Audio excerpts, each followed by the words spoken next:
Et nous commençons tout de suite avec marché financier et opportunités, avec une question aujourd'hui, une question de timing, une question de moment pour aller investir aux États-Unis. Et pour en parler, nous avons le plaisir d'avoir sur le plateau de Parlons Placement Jonathan Lévy. Bonjour Jonathan Lévy. Bonjour Nicolas. Ravi de vous retrouver sur le plateau. Vous êtes cofondateur et président de bienprévoir.fr. Alors, il y a eu le moment où on a lancé les invitations pour ce live et le moment où on tourne ce live. Puis il y aura le moment du replay. Au moment de l'invitation, on se demandait s'il était trop tard pour aller aux États-Unis, eu égard à la situation des marchés à ce moment-là. Aujourd'hui, on pourrait presque demander s'il est trop tôt finalement pour aller aux États-Unis quand on voit comment se comportent les marchés depuis quelques jours.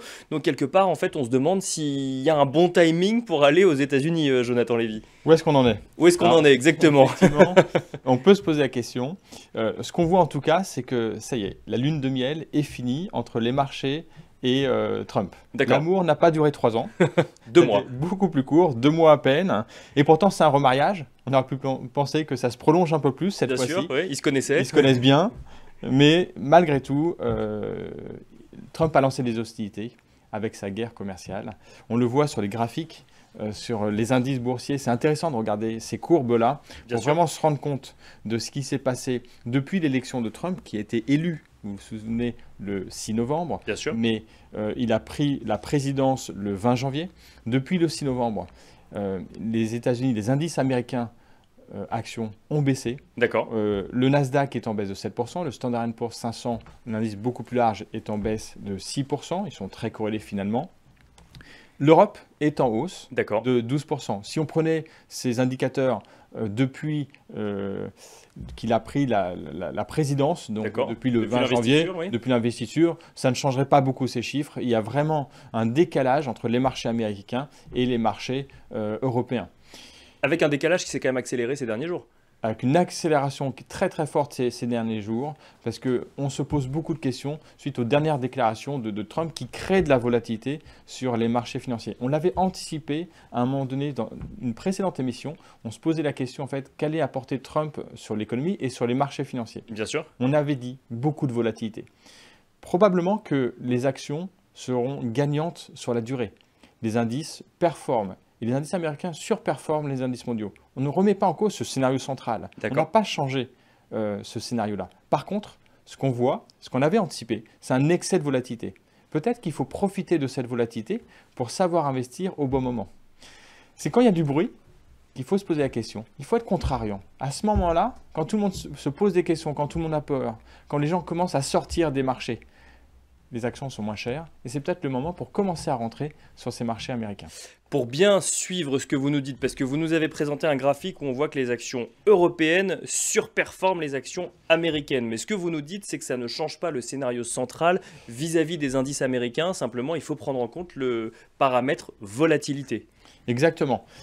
On avait expliqué déjà en janvier que la croissance américaine serait plus forte, nettement plus forte aux États-Unis qu'en Europe. Bien sûr. Et pourtant, lorsque tout le monde était positif sur les marchés américains, on disait mais ne négligez pas les actions européennes. On a eu raison, sur cette période-là, les actions européennes ont surperformé. Pourquoi? Parce que les marchés sont trop chers en janvier pour aller sur les marchés américains.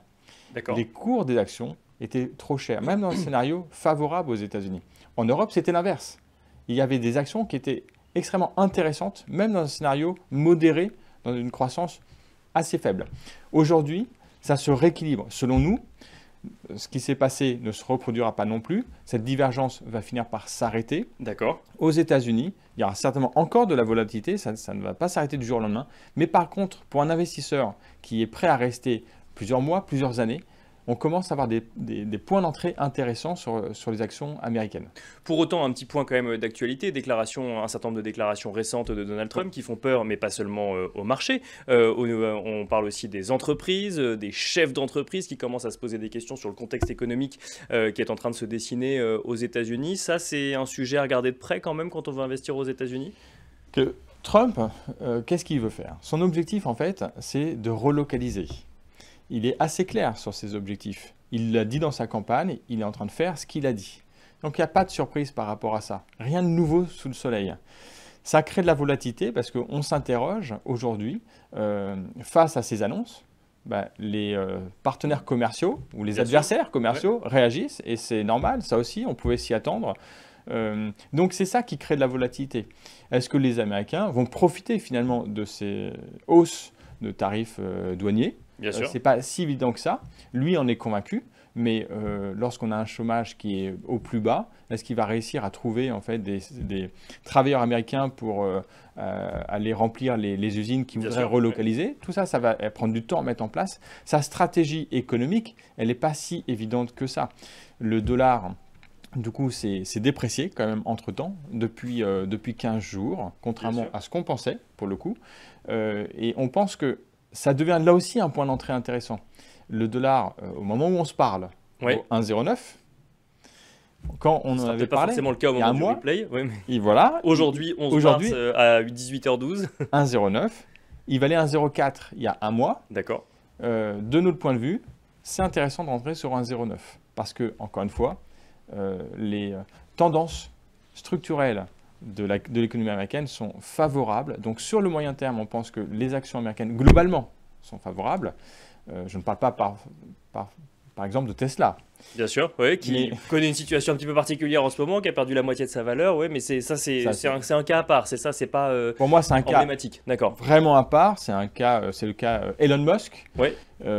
C'est une situation qui était très particulière, avec un PER extrêmement élevé. C'était dans le secteur automobile un cas vraiment aberrant, un PER de 100 lorsque les meilleures actions, les meilleures sociétés avaient un PER de 7, je pense à BMW, Mercedes, aux États-Unis General Motors, PER de 5 versus 100, il y a quand même un écart significatif, qui est un PER un peu plus élevé parce qu'on veut acheter Tesla, l'histoire qu'on raconte éventuellement, mais de là à acheter un PER 20 fois supérieur, ça c'est une aberration de marché. Et l'aberration de marché est en train de se corriger parce que les ventes ne sont pas au rendez-vous. Mais au-delà de Tesla, les valeurs technologiques en général, Jonathan Lévy, surtout quand on voit que les dirigeants d'un certain nombre de ces valeurs technologiques ont l'air assez en phase avec la politique menée aux États-Unis, ou notamment son président, ça pose pas quand même question? Est-ce qu'on n'est pas sur un désaveu de ce qui se passe depuis 2 mois et qui pourrait continuer plutôt qu'un peu de volatilité, comme vous dites? Je ne pense pas, parce que pour le coup, je rappelle quand même que sur les valeurs technologiques, il y a quand même certaines tendances de fond. L'intelligence artificielle, on en parle tous les jours, partout, sur toutes les télés, toutes les radios, dans la presse. Tout le monde commente ce qui se passe sur cette révolution industrielle qui est en œuvre.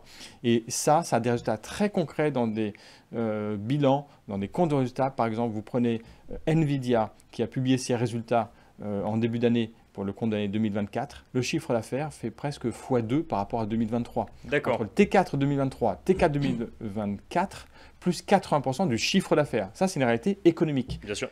Le résultat, identique, plus 80%. Les marges se tiennent. Augmentation des volumes avec des marges légèrement en hausse. Donc effectivement, des performances financières et industrielles qui sont réelles. On n'est pas dans la situation des années 2000, de la bulle Internet, où tout ça était basé sur du vent, avec des PER stratosphériques, mais où les résultats n'étaient pas au rendez-vous. Ce n'est pas le cas en fait sur des actions comme Nvidia, Apple aussi, qui est la plus grosse capitalisation boursière mondiale, loin devant Nvidia maintenant, compte tenu des corrections.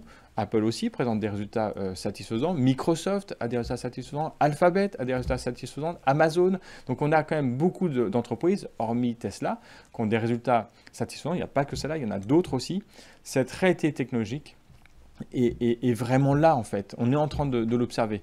Alors ça ira peut-être un tout petit peu moins vite que ce qu'on pense, peut-être un tout petit peu plus vite, mais acheter ces valeurs sur le long terme, c'est une bonne chose. Warren Buffett disait, si vous ne souhaitez pas, si vous ne voulez pas détenir une valeur pendant 10 ans, ne la détenez même pas 10 minutes.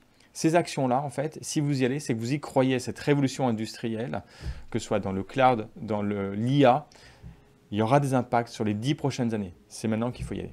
Eh ben justement, vous répondez à ma dernière question, qui était est-ce le moment pour aller aux États-Unis? Oui, donc dès maintenant, 11 mars, 18h15, Jonathan Lévy. Clairement, c'est peut-être pas le point le plus bas, ça je n'en sais rien. Encore une fois, il y aura de la volatilité, mais c'est intéressant d'y aller pour du moyen terme, que ce soit du point de vue de la devise ou du point de vue du niveau des actions américaines.